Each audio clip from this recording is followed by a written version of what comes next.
Linda's in a bad way, sleepless and anxious, and a bewildered Mick urges her to see a doctor, but she's unwilling.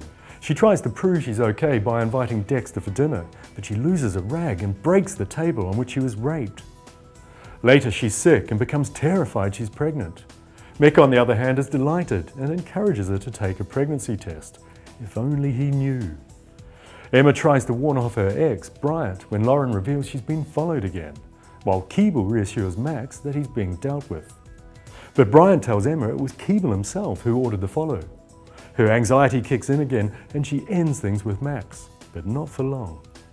Elsewhere, Sonia's surprised when there's loads of interest in the naked charity calendar. Even Mick and Linda get in on the act, and she unexpectedly has a much-needed laugh. And Dot returns to find Nick sitting in her kitchen.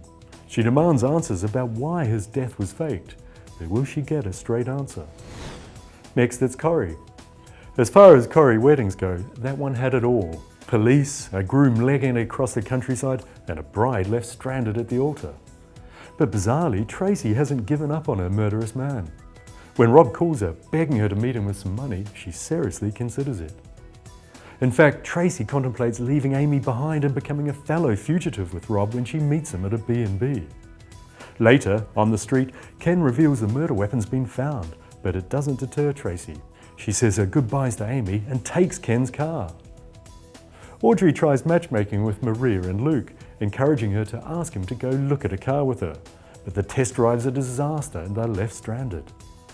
Maria insists he's cocky and arrogant, but Audrey sees through her moaning, and later Maria's in a forgiving mood when he apologises. Eileen agrees to dinner with Todd after he helps Roy see off some thugs, but a word from Jason and she decides to stand up Todd. Only then he's mugged and beaten senseless when he leaves the bistro.